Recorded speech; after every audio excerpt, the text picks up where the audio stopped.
Hello and welcome to the third Scottish Family Party live. Now you might have noticed the previous couple of weeks we started with this countdown, which is great for those of you watching live.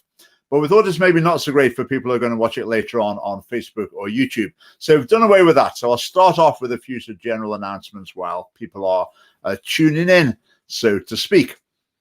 In the comments, we'll put a link to our Family Party conference, which is going to be online this year, 14th of November. It's a Saturday. If you're interested in that, have a look at it. We've got all sorts of interesting speakers. We've got someone from Poland, among a whole range of people on a fascinating range of topics. So do have a look at the conference. It'd be great if you could join us for that. Next week, we've got Katie Faust joining us on the live stream. She's from America, and she's running an organization that's campaigning on issues of fatherlessness, particularly the deliberate bringing children into the world without fathers. Also in the links in the comments, we'll put a link where you can join the Scottish Family Party. That would be great. And in the tradition of the live stream, this has happened 3 out of 3 times so far. When I've gone on air, our guest has been having technical problems and hasn't actually managed to connect with the system yet when I've gone live. But during the time, like the minute between it going live and me actually needing the person on screen, they've appeared. And for the 3rd time, that's happened. So Philipp Tanzer is going to join me here. Right, welcome, Phil. Hi, Richard. Hello. So Phil's Hi, Richard. Nice to see you. Good to see you. Phil's all the way up in Durness. Good to see you. So I can start off telling you about Phil's unorthodox CV. But you've probably heard that before, and there's lots more to Phil than that. He's a really interesting chap, great supporter of the family party. The internet up in Durness might not be all that we expect, so the picture's a bit blurry, but we tested earlier on, and the sound was great, so you should be able to hear everything that Phil's But let me change the light real quick, because I'm a little bit too warm and flashy for... Yeah, that might be a bit better. That's good. Good. Right, as usual, we've got various topics to talk about. We had a quick chat earlier on about some things that have gone on during the week, so we'll cover those. And later on, maybe halfway through, I'll put the link in the comments. And then if anyone wants to come and join us, you don't necessarily have to appear on screen. You could just appear sort of audio, phone-in style. But better still, you could come and appear on screen with us.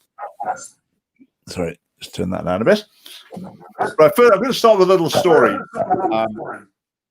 John Swinney is running a sort of maths week this week, Scottish Maths Week. And part of what they're doing is giving a daily puzzle for pupils to do. And his puzzle today, there was a mistake in it. So I had to point that out, and I got a tweet back from the people who'd written it saying they were very sorry they'd sorted it out. So even his maths questions, I'm having to give him a few tips on. Now, I've just realised I'm getting feedback here. I've got my headphones on. So, one thing I was going to... Right, yeah, I really need to go and get my headphones. Phil, is there a topic you could launch off into? Or I'll just go and grab them?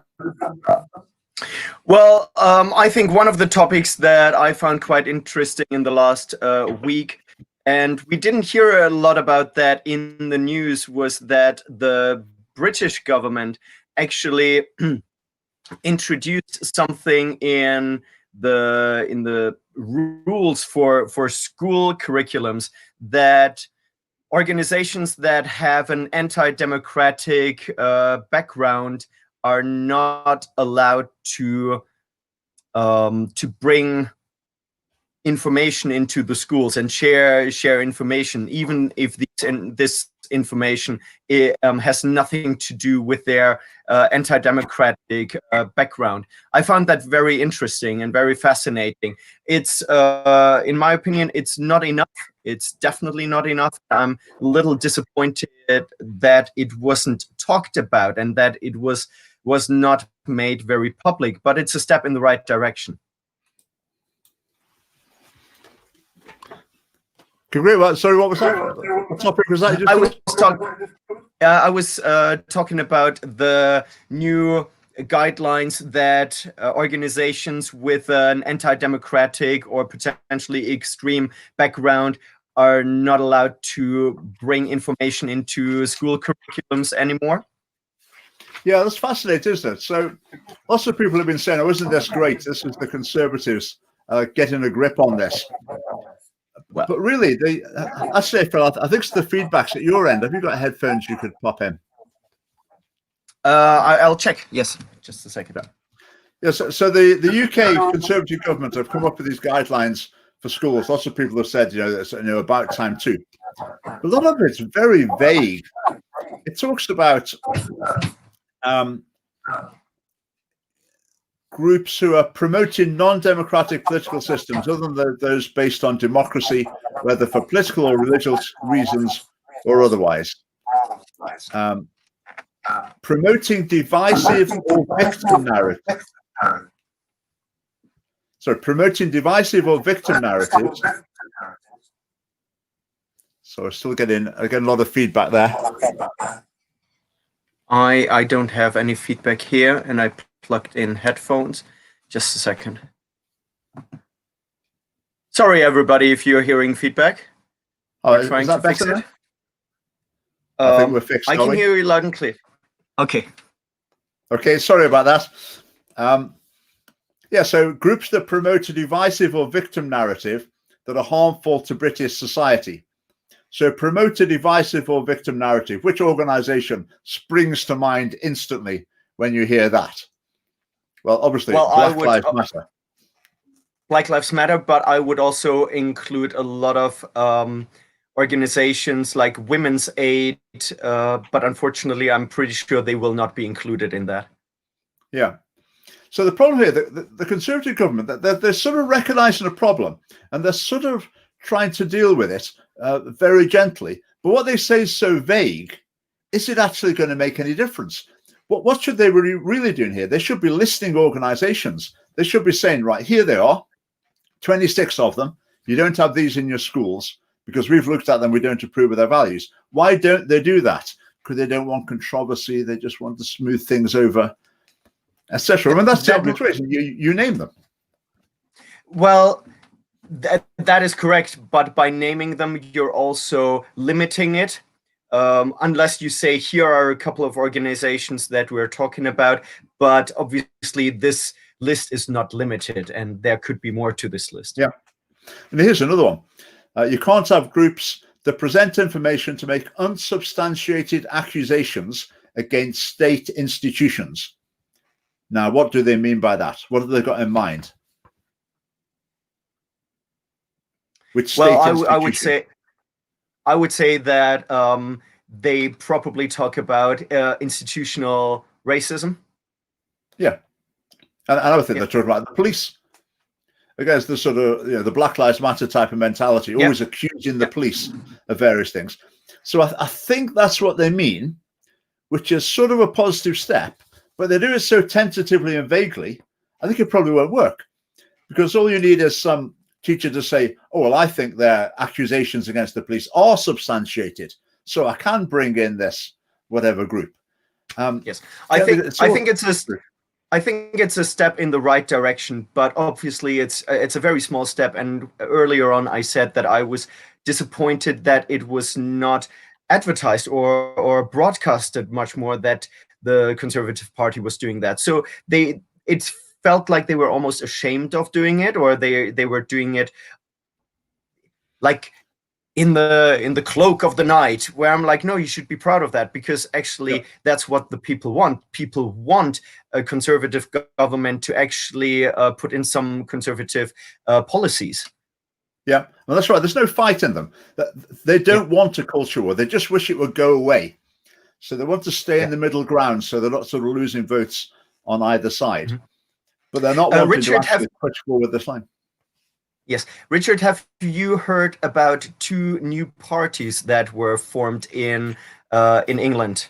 One was formed by the actor Lawrence Fox. Yes. Yeah, exactly. So Lawrence Fox has created a party, and then a former member of UKIP has also formed a party, like a cultural conservative party, which it's a good idea. It sounded very much like what the Scottish Family Party is standing for. Yeah, David Curtin's, I think it's called the Heritage Party. Yes. He's a member of the London Assembly. He got elected under the UKIP banner, and he's still sitting there. He's now an independent in the London Assembly.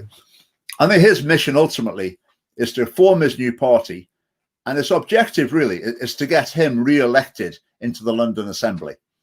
And it's an electoral system a bit like in Scotland. So there is a realistic prospect.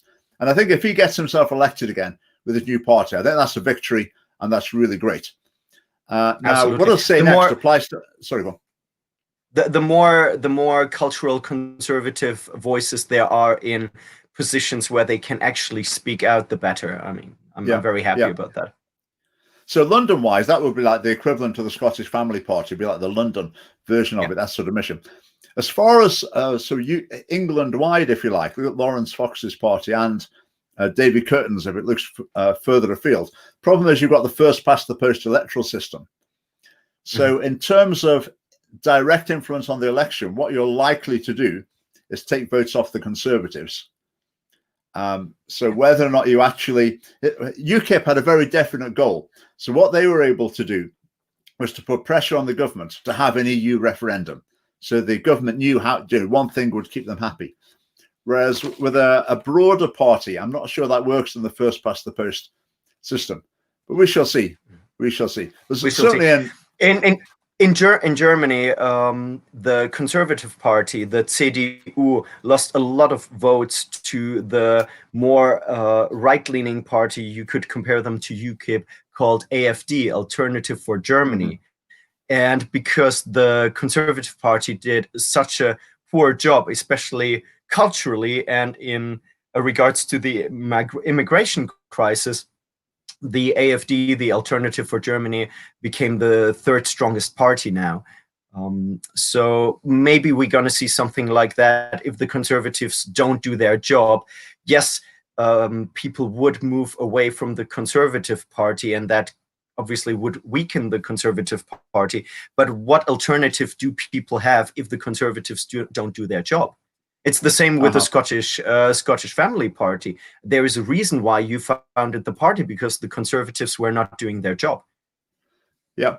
Now, mind you, I'm not going to support. There's a lot of people, for example, supporters of the SNP, who are actually quite socially conservative. There's some research published just a few months ago now, I think it was in the Times, saying that the SNP's supporters on some issues are more conservative than the Conservative supporters.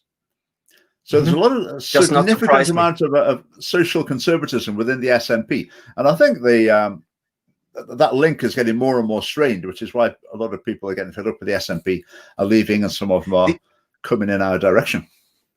The SNP really is a single issue party, and they're so focused on Scottish independence that a lot of their voters exclusively vote them for Scottish independence. But if you confront them with a lot of their policies and their incredibly left-leaning and liberal policies, they're actually quite shocked. And the only reason why they keep voting for the SNP is simply because they want independence.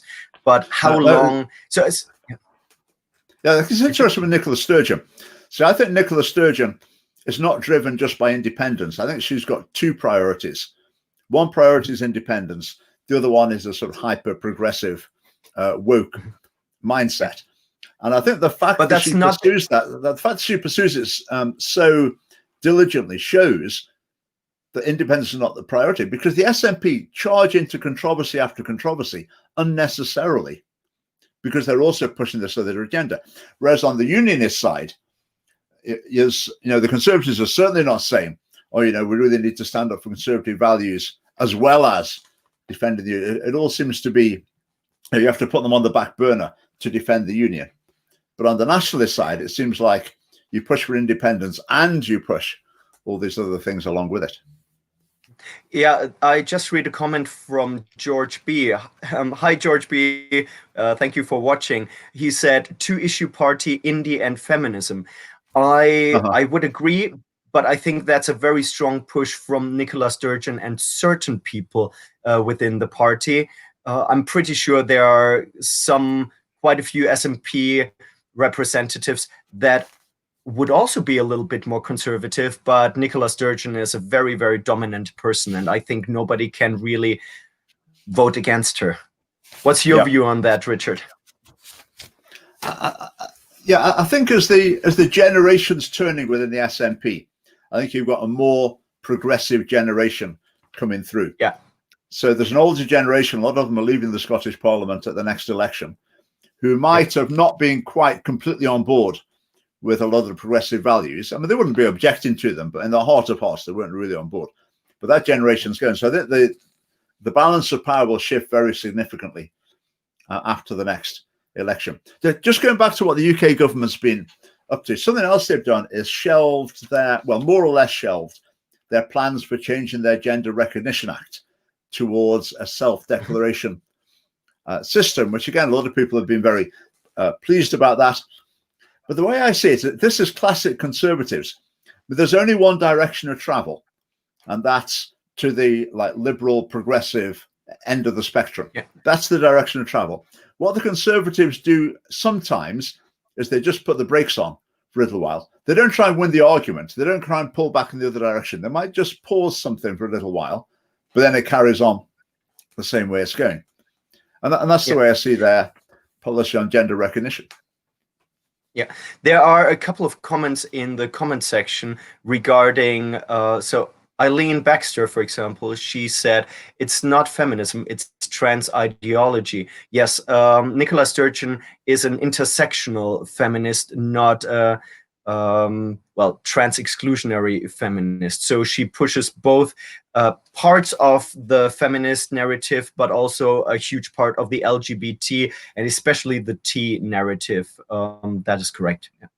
And some of the trans issues obviously are in clear opposition to some women's issues, and I think that might break her neck at one point.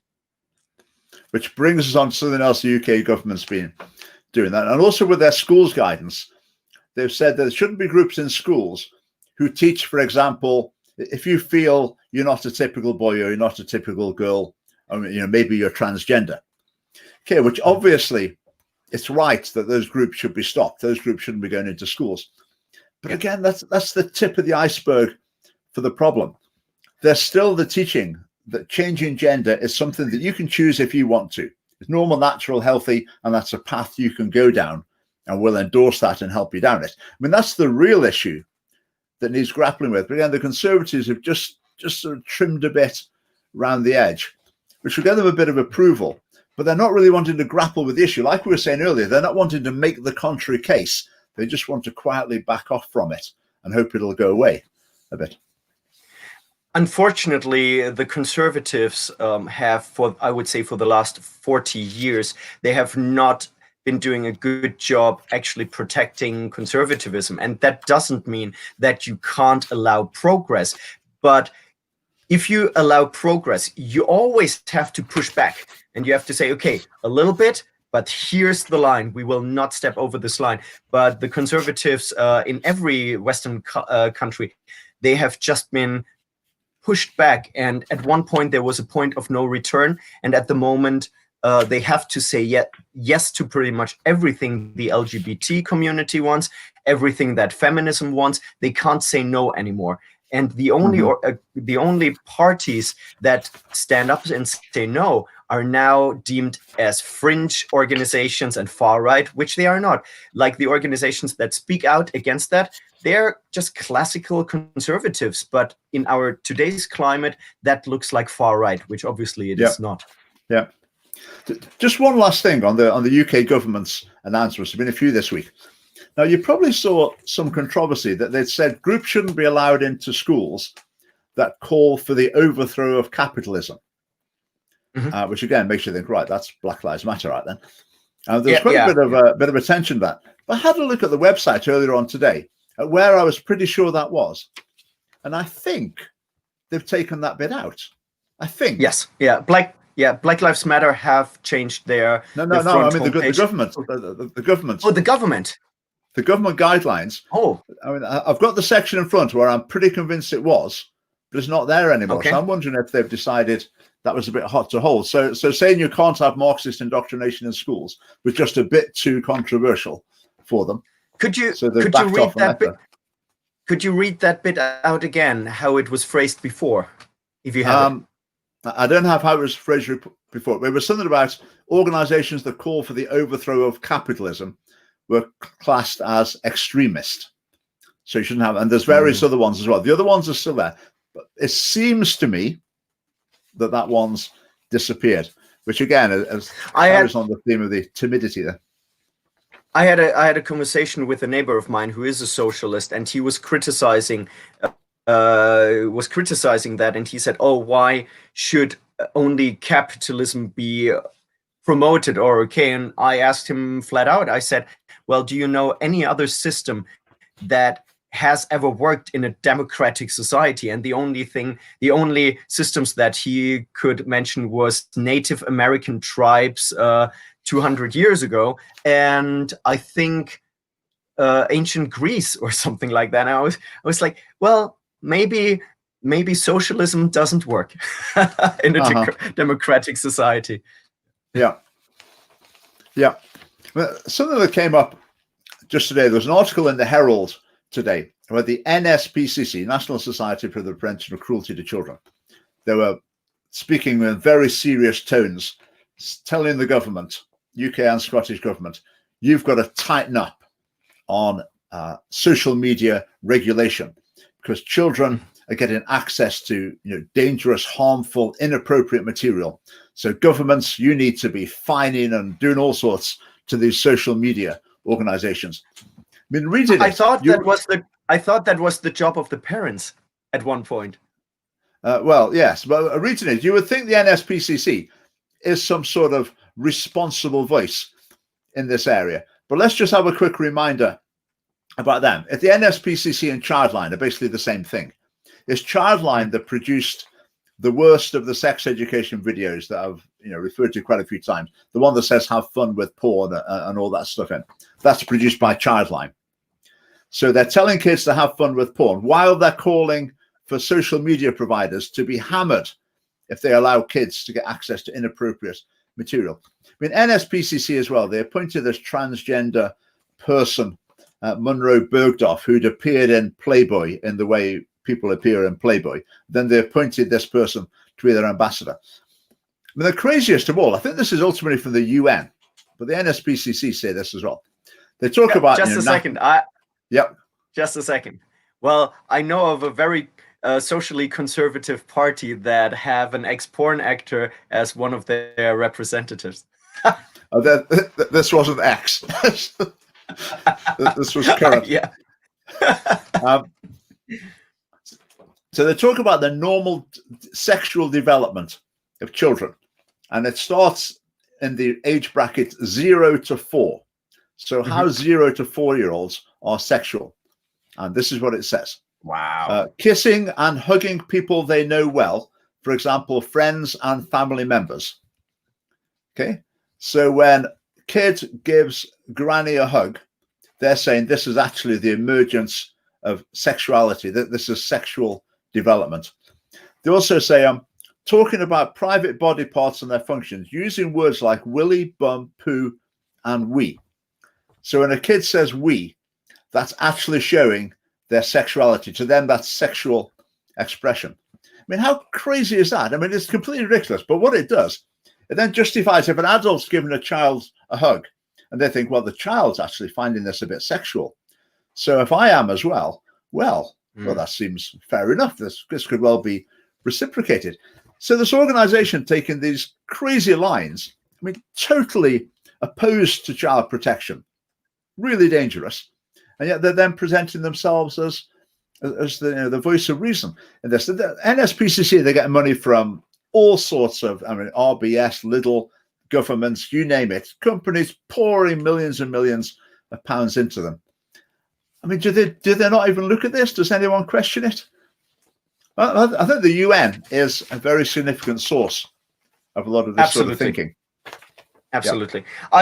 from a psychological point of view, I do agree that early childhood experiences influence your sexuality later on, and I think that early childhood experiences, for example, influence if you become homosexual. That's just my theory, but that doesn't mean that every interaction that a child has in a loving way is sexual. That is completely the wrong way around. And unfortunately, we see that when fathers interact with their children, or if fathers give their children a bath, that is tainted with this, like with something negative, something sexual, where it's really just good parenting.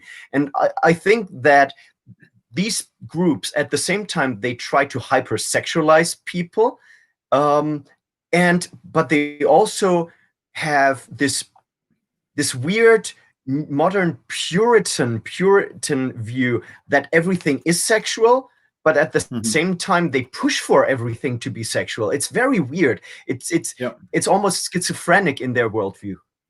Yeah, but they put off people who just want to have normal, affectionate relations with children. Because particularly if it's not your kids, people think, oh, maybe I better not. What will people think? Or maybe that's not appropriate. Whereas people who actually have got sort of ulterior motives, they feel emboldened. They feel, this is more natural. I mean, it's just bizarre that these things go unchallenged. In Germany, especially in East Germany, from the communist regime, people didn't have a lot of freedom. And back then, one of the few freedoms that people had were actually going out in nature and going to beaches. And a lot of people would go naked, including with their children. And the thing is, back then, there was just absolutely nothing sexual about it. And it was just normal behavior. And in the last couple of years, it was more and more sexualized, and more shame came in. And it's really weird, because they made something natural, which was families being natural around each other. They put shame on it, and now it feels shameful. I know that's a bit weird for British culture, right, because you're a little bit more uptight in that regard. Maybe I would take a different view there. I would think with if you've got adults, groups of adults around each other naked, I mean, they may think there's no sexual element to it. I mean, I would question that. I mean, is that not inevitable in some ways, that there's going to be some degree of sexual interest aroused in it? Not in regards to the children. I mean, not the way I experienced it. Same with saunas, for example, in Germany. Families go to the sauna with children, and there is no shame factor about it. And the reason why there is no shame factor about it is because nobody looks at it as a sexual thing. And I think by sexualizing, when they say that hugging your granny or kissing your granny is like preparation to sexuality, that makes it sexual. That makes it weird. And it's very, very destructive to normal family interaction, I would say. Yeah, absolutely. I mean, the other thing that comes in with that is the consent thing. I mean, you get these ridiculous things like, if Granny says, "Oh, come and give me a kiss," and all the family say, "Oh, go on, give Granny a kiss before she goes." And if the kid won't, everyone goes, "Oh, poor old Granny, go on, give her a kiss." If some people think, "Oh, that's not right, you shouldn't do that," that's teaching them that they don't consent or not. I mean, there's like a parallel universe. Just bringing these adult issues into I think there's you're completely right. I think one of the reasons why they introduced that, and that's a very good point, is because they want to say, oh, children have to consent to interaction. And in some ways, I agree. If there's something that feels very uncomfortable to you, you don't have to do it. But come on, from 0 till 4, if Granny gives you a kiss, there's just nothing wrong about Granny giving you a kiss. We all had to go through it. So the thing with when they look about rape or whatever, they can see consent as the issue. What they can't understand, what they don't understand, by they I'm meaning generally people on the other side of the spectrum, than ourselves. What they don't understand is why sex is important and why it's a big deal to have sex with someone against the consent. And then there's the consent issue. But they don't understand why sex is such a big deal. So they just focus all the attention on the consent, as though they're saying doing something against someone's consent is just absolutely horrific thing to do. But actually it's not. If you say, let's say someone goes to the swimming pool with their girlfriend, and the girlfriend lies on some sun lounger next to the swimming pool, and the boy said, "Oh, do you want to come in the pool yet?" And she said, "No, not yet. I'm going to read my book." And he said, "Oh, yes, you are." He goes and picks her up. She kicks and screams and struggles as much as she can, and he goes and throws her in the swimming pool. Okay, so what should happen there? I mean, is that it's something against someone's consent? Call the police. Call the police. So that's not a big deal. So it's not just the fact that, like, sexual assault or whatever, it's not just that it's against someone's consent. It's that sex is special and it's a big deal. But that's the bit that they don't get. So they think it's just about consent. So they try and apply consent to everything. It just gets ridiculous. Yeah, but that's where they are so schizophrenic. On the one hand, they call for absolute sexual liberation and abortion and sex with as many genders as you want to, with all 300 genders. And on the other side, they say if somebody just touches your finger without consent, they should immediately go to prison. Well, obviously, only if a man does it. I think the sexual liberation, the sexual revolution, opened a can of worms, and instinctively they know that it backfired and that it was actually bad, especially for women. And now they can't, well, it was bad for men as well, especially in regards to pornography. And now they try to backpedal, but they can't backpedal in regards to freedom. So now the only thing they can do is backpedal by saying everything is forbidden if you haven't asked 300 times if that's okay.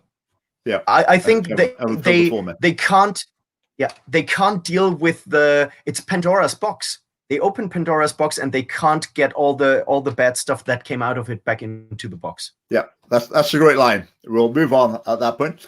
Yeah, another issue, we could just talk about this very briefly.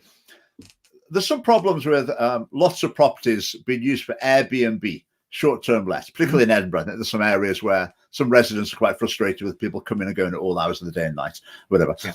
So the Scottish government inevitably has approached this problem, and the only way it knows how, by sort of huge scale, ridiculous, unnecessary regulation of Airbnb all over the country. I know that's something that you do a spot up. Have you seen the new guidelines and what you're going to need to do? No, I have not. I haven't. Right. I'll tell you. So if you want to rent a room in your house, I mean, at the moment it's very straightforward, and it's actually good for the country if people do Airbnb. If you've got, say, a student or a lodger or short-term lets, it means that the housing stock in the nation is being used more efficiently. So you're not needing to build as many new houses, etc. So it's a good thing, and it generates a bit of income for people, and that's great. But the Scottish government are changing it. So if you want to rent your spare room out, you need every piece of paper under the sun. You need a Legionella risk assessment document. Okay. You need to get every electrical appliance checked. You need all sorts of permissions and forms, and you name it. It's a massive amount of bureaucracy. So the effects of it will make rents more expensive. So for students coming from overseas, other tourists, etc., it's going to make it more expensive. It's resulted in lots more electricians being employed, going around sticking stickers on my lawnmower so someone can, stay in the back bedroom or whatever. But it's just classic Scottish government. Any problem, you regulate it. They think if the government just needs to get more and more involved, and that's going to make it better. Well, I would like to know what caused this new regulations. How many people that used Airbnb have died in house fires or have been electrocuted because there was bad wiring? I would assume it's maybe nobody. It's just the government wanting to have more and more rules and regulations. That's the problem with the SNP or with many governments. They just want to infiltrate every part of your life. They can't stop themselves. No. I mean, where there's particular problems, so let's say you've got a region of Edinburgh where there's a problem. The council could impose some conditions in that area, or could be given powers to impose some local conditions. You could deal with this in some sort of measured way. But that's never going to be the way. It reminds me of years ago when my wife registered as a childminder in Scotland. Basically, the situation was that we'd got our son very young. A couple of doors down, another family with a very young daughter. What they wanted to do was that my wife would look after this girl for a few hours a week here and there. But to do that, you had to register as a childminder, which costs £500. But then you could claim back materials up to the value of £500. But I remember one day, the real nadir of this was the fire brigade came round to our house. And I remember the fireman sitting in our living room asking my wife if she knew how to call the fire brigade. I think it was actually a fire engine that came. It wasn't just someone in a car. It was a fire engine that came and parked outside our house to ask her if my wife knew how to dial 999. But they're always thinking they're making the world a better place. You can't trust anyone. We've got to regulate, supervise, check up on everyone more and more and more. And if we can just do that enough, then everything will be fine. Anyway, sorry, go on. I was in the fire brigade for 2.5 years, and in the end I had to leave because of my beard, because the fire brigade is overregulated, and they really made us go to as many houses as possible and check on the fire alarms. And in principle, I think that's fine. People should have fire alarms, but the government should also start to trust people, and should say, well, there are some guidelines, look them up, and be responsible. I hate this nanny state that doesn't take their people serious. The thing I'd love to know, the MSBs who will vote for this regulation, I wonder if they have all these features in that. I mean, do they have all their electrical appliances checked every year, to keep their kids safe or whatever? Yeah. And they wouldn't dream of doing any of that to protect their own family. And yet when it comes, I think this is driven by the Greens, who don't like the idea of anyone making any money out of anything, particularly out of owning property. So they're basically trying to eat away at the profits of people who own property. And the SNP are swept along with it. Another thing that needs to be mentioned is, again, it hurts predominantly people that are not as wealthy, because you have to pay for the electrician to check the electricity. Maybe like if you have a new built house, it will be up to standard anyways. But if you're in an older house, and most people from lower income groups are in older house, they have to invest a lot into that. So you're actually taking away some of their income by making it so hard for them to offer properties through Airbnb. Yep. Airbnb's response to the Scottish government has stated that it will make Scotland one of, if not the most highly regulated areas in the world for them to operate Wow. in. The SNP loves saying that they're world leaders in everything. Everything they say they're world leaders in is generally not a good thing, but they're world leaders in intrusive regulation. Anyway, I thought it was worth a mention. I think we're also becoming the world leaders in regards to free speech restrictions in the like democratic Western world. Absolutely, yeah.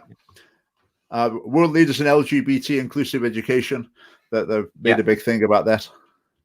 Now, what I'm just doing now is I'm just putting a link in the comments.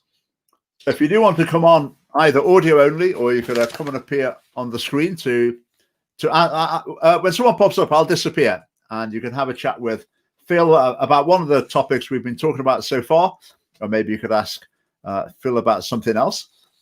So if this is working the way I think it does, that comment should have appeared on Twitter, YouTube, and Facebook. So be brave. Say be the first person to come and join us. Someone tried last week, but there were technical problems. So have a question ready. If somebody wants to come up to ask me what the weather is like up in the Northern Highlands in Durness, it's rainy. It's rainy and stormy. All right. It's not too bad down here. Not too bad. Right, just while people are plucking up courage, what do you make of the Alex Salmond affair? I mean, the government apparently not producing documentation requested by the investigation. Alex Salmond as well, also not revealing anything. So the parliamentary investigation's now gone to the court asking for documents. I mean, yeah, apparently Alex Salmond was advised by his lawyers that he shouldn't make certain evidence or documents public. I wonder why that is. I think that both Alex Salmond and Nicola Sturgeon and the leaders of the SNP, they probably all have something to hide. But it does feel as if Alex Salmond, whether you like him or not, that he was intentionally attacked by Nicola Sturgeon and the people around her. It seems a little bit like a conspiracy. There was certainly some raw material to work with, but yeah, I think there seems signs of a coordinated campaign as well. I just think the whole impression. I mean, the ins and outs of it, I don't think anyone really understands entirely. But the overall picture from it is not good. If anyone was coming to Scotland to look at the state of our government and saw this going on, it does not reflect well on the nation at all. And I think if this can be sorted out properly and responsibility apportioned, then I think that will be a good thing. But I'm not at all optimistic. I mean, Trump's favorite say was to drain the swamp. I mean, when you see this sort of thing going on, I just wonder how deep is the rot? Yeah. I find it quite fascinating, the parallels between Germany and Scotland, where you have Angela Merkel and Nicola Sturgeon. I think there are quite a few parallels on how they lead the countries, both very strong women, but they don't, very controlling, I would say. And there seem to be a lot of oppressive power coming from the top down, no dissent possible. And when I look at how Germany is ruled and controlled by Angela Merkel and how Scotland is controlled by Nicola Sturgeon, there are a lot of parallels. And both women the ratings for both women actually went up during Corona, because people have the impression that they both did a great job, where I would say that they just sold themselves very well. I think Nicola Sturgeon is very, very good at showing strength and coming across as somebody who knows what she's doing. And I think she does know what she's doing, but it's all about power. She just wants to increase her own power and the power of the SNP. But unfortunately, people drink the Kool-Aid. Now, so we've touched on another topic here we could explore a bit more. That's the whole lockdown coronavirus business. Now, this is a topic where in the National Council of the Scottish Family Party a few weeks ago, we talked about this, and we said, should we start taking a position about the lockdown? And we came to the conclusion we would take a position of being sort of skeptical and, suggesting that the restrictions are going too far. Nothing too drastic, but just suggesting, an alternative perspective is needed there. So that's what we've started doing. But one of the first things we pointed out is that last year in Scotland, over 9,000 people were killed by smoking. Yeah. And yet you can go and buy cigarettes from your local shop as long as you wear a mask. So to stop those 9,000 deaths a year, all the government would have to do, more or less, is just say, we're not allowing the sale of tobacco anymore. And that would reduce that in short order. There's probably about, 100,000 people have died in the last decade. But we don't do that. We don't ban the sale of tobacco because the government would think, well, that's a bit too authoritarian, a bit too restrictive. People have got to have their freedom, make their own decisions. So we'll try and reduce smoking, but we're not going to outright ban it. So that's the balance that's been struck there. Whereas with coronavirus, it seems like it's completely different people have been making the decisions on the basis of completely different principles. And somehow or other, it's not matching up. What's your take? I'm Pretty much, I'm quite a libertarian, so I think that people should have the right to make informed decision. But I think that as a society, we have to make them aware of how dangerous certain behaviors are. So knowledge should be widely available, but then people have to make their own decisions. So I think it's absolutely fine if people want to wear a mask, but I don't think that people should have to wear a mask. That might be slightly different in public transport, because you don't have a choice. You kind of have to use public transport. If the government says you have to wear a mask in public transport, I think I would be okay with that. But in my shop, for example, I don't want the government to tell me that I have to wear a mask. I want the government to treat people like adults.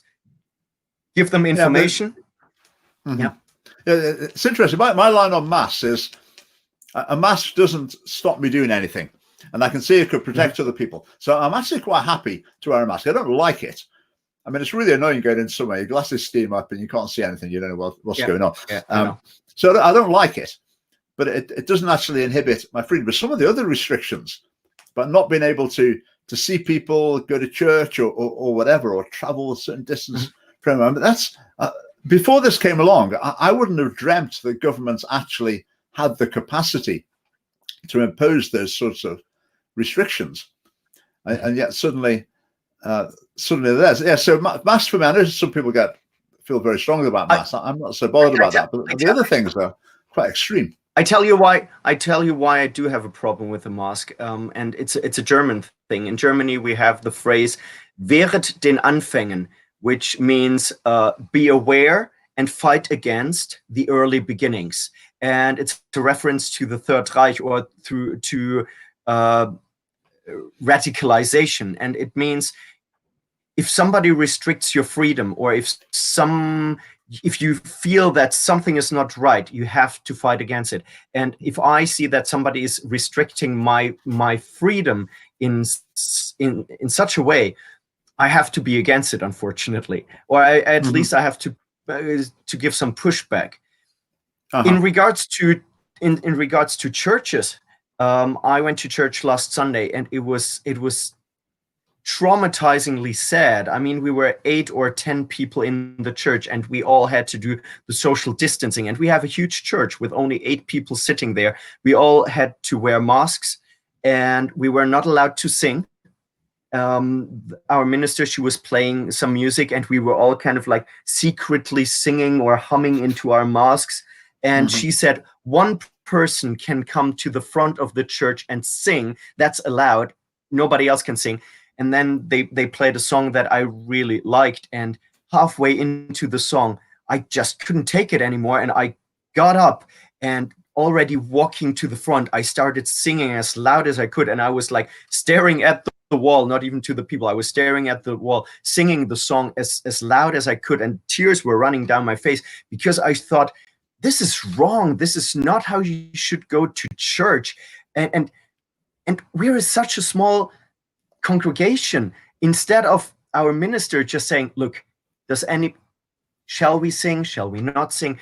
It's the obedience that troubles me, because I'm sure it was the same obedience back in Germany when people said, well, they changed the laws. It's okay. We'll play along. I'm sure it won't get worse. I'm terrified of more and more freedoms being taken away from us. Yeah, I might be a little bit paranoid, but I don't think I. So I would say I don't see ulterior motives with the government. I don't think getting people to wear masks is a step towards anything else. But I think what's happened is they've handed over control to the experts. So if you imagine that the government said, right, we need road driving policies, driving laws. So let's ask the road safety charity. Let's ask them what they think we should make the laws. They'd say, oh, make the speed limit 5 miles an hour. No one drives in the dark. No one drives when it's raining, etc. Because they've just got one track mind. All they're thinking about is how do you reduce road accidents? Because that's their job. They're professionals in reducing road accidents. But if you hand over policy control totally to those people, then it's going to be really extreme. I think it's the same with coronavirus. Absolutely. They've brought in experts who've got the one track mind. And it's up to the politicians to say, okay, that's what you're saying. We need to balance that against a lot of other considerations.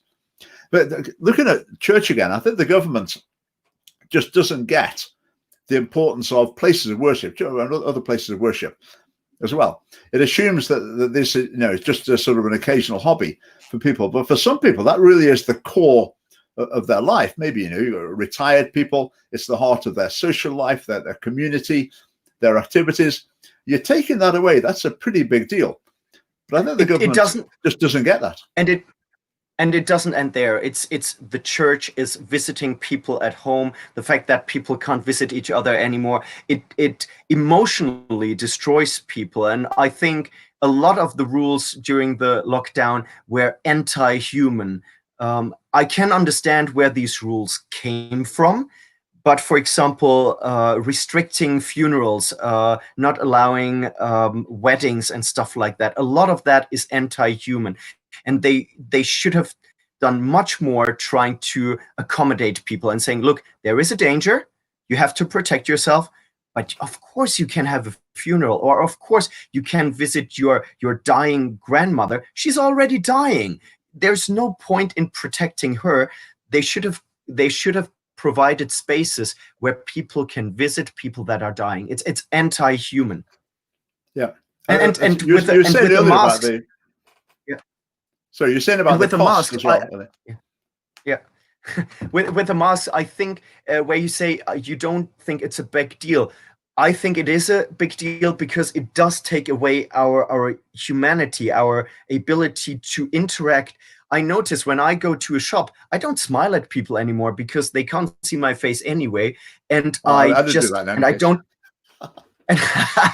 Because you're a grumpy person. But usually I look people in the eyes and I have a nice chat, and I don't do that anymore.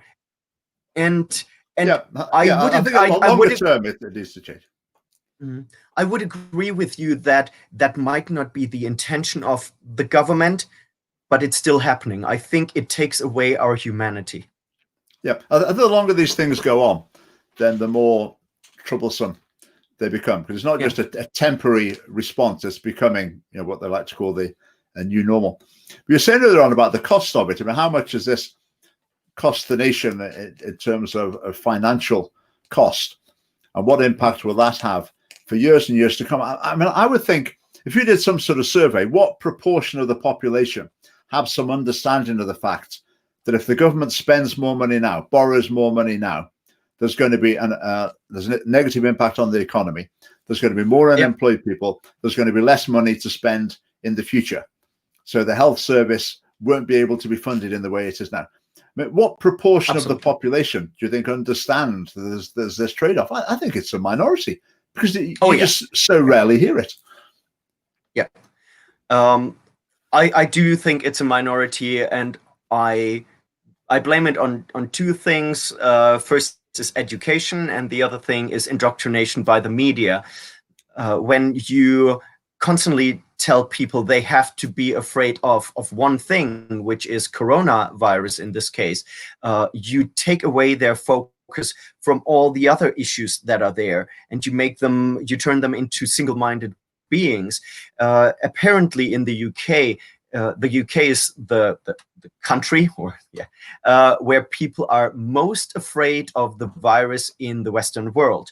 Even in countries like Spain and Italy, where more people have died per capita, people are far less afraid of the virus. And I think it has to do with the media.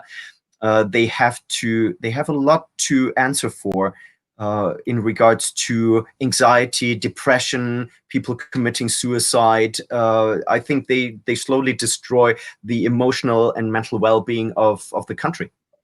Yeah. I sometimes wonder if governments have made the decision on the basis of sort of democratic predictions. Maybe they've thought, if at the next election, people are saying, okay, you maybe saved the economy, but look how many people died. Or would you rather be going into elections saying, at least we kept the numbers really low, but okay, the nation's completely broke and the health service can't. Maybe they thought it was going to be easier to defend the current strategy rather than going down a different road. And I think they might be right. I think it might have been more difficult to convince the electorate overall that a different path was better.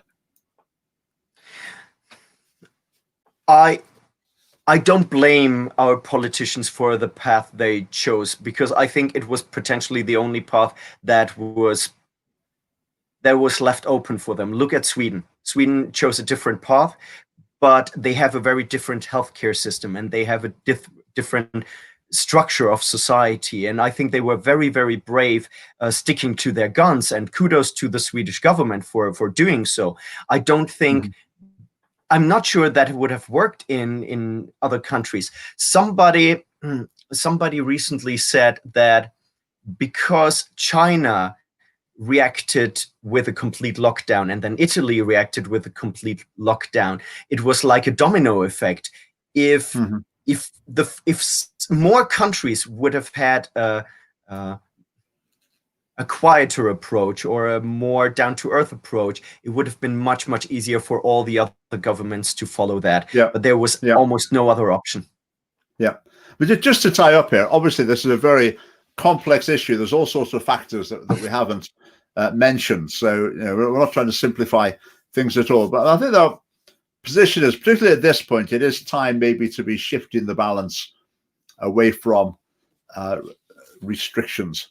Right, we've just got a few minutes left. No one's popped up to come and talk to you, Phil. They're all a bit shy tonight. There was a question to me, and I tried to figure out how I can write into the chat. How can I do that? I can only. The question was, what was the German phrase that I used? Yes, and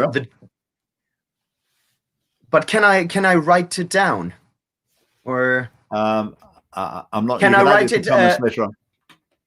I can write it to you in the private chat, and maybe you can put it up. I'm going to write it down real quick. Yes. Okay. Just while you're doing that, I'll move on to a last little story. Remember Mark MacDonald, SNP, MSP. He was the Children and Young People's minister, but he came to grief during the sort of Me Too phase. He basically sent messages to a female member of staff in the parliament asking her for a date, and she said no a couple of times. And then he replied with a sort of sexual joke, which wasn't really the thing to do. He sort of embarrassed himself a bit by that. Anyway, the woman complained. Unfortunately for Mark MacDonald, it was at the period at the height of the Me Too business. So the SNP basically chopped him. They kicked him out of the party, but he's remained as an MSP to this day. So I think what he did was wrong, but maybe his treatment was a bit harsh as well. So anyway, recently we've been asking family party members to write to their MSP MPs with our document about sex education resources, asking them for their opinion. Not because we think it's going to change their mind, just because it's interesting to see what people say. So someone wrote to Mark MacDonald and sent a link to our document, and he replied saying, "Thank you for getting in touch with me. This link appears to be the wrong one. The link you sent me is from a hateful and bigoted organization with no credibility. So if you could send me the right link, then I'll have a look at this." I mean, staggering. And I think the thing we learned from that is the other hardline reply we had from an SNP MSP was Gillian Martin, who is standing down at the next election. So you've got two SNP people there. It's really, they're in the end game, really. They don't need to worry about getting people to vote for them. They don't need to play the politician anymore. They can just say what they really think. So you see what they really think. And it's just interesting to think how many other SNP MSPs think exactly the same, but they're still thinking, oh, I better just be a bit diplomatic and political because I want to get elected next time. I think the indications are there's probably quite a lot of them. The other thing we've learned as well from it is the Conservatives have come up with a standard response to send to us. They can just copy and paste in it. So a few people have had exactly the same text. And it doesn't criticize the RSHP resources at all. They don't have a single word of concern or criticism, which I just think is absolutely staggering that the Conservative Party, when they're presented with the full horror of the Scottish Government sex education resources, images, quotations, the whole lot. That's all presented to them, and they reply by saying, well, we haven't really got anything to say. It's best if teachers and schools decide, not parents. It's up to teachers and schools, but we've got nothing to say. We've come around full circle. We were starting off talking about how feeble the Conservative Party are. So we're back. I think, yeah. I think a big problem with the Conservatives is that they don't really have a party line. They don't have like a standard, so to speak, where they say, okay, we as a party, this is our opinion. Where the SNP, with Nicola Sturgeon being a little dictator, they have a very, very strong opinion, and nobody can fall out of line. So I think the Conservative politicians are very careful with what they say, because they don't really have a backup from their party, because their party doesn't even know what they're standing for anymore. That's the big issue. Yeah. The Conservative Party the Tories stand for nothing, unfortunately. Yeah. I mean, the party wrote this response that didn't say anything. I was actually on the Conservatives website today, and it had a thing on that said "our principles." So I'll make the inevitable joke. I thought, oh wow, what could they be? Have principles. So I clicked on it to have a look. Bland and woolly, 201, all of them along those lines. Anyway, our time is up. So apologies for our technical difficulties earlier on, but we made it. So I hope you can join us. Actually, it's not me. Scottish Family Party patron Belinda Brown is going to be on speaking to Katie Forst from America next week. So that should be fascinating. Well, Phil, thanks for coming on. Thanks for your thoughts as always. Usual. Very interesting. So till next time, thanks for watching. And thanks everybody for watching. Bye. Bye. Goodbye.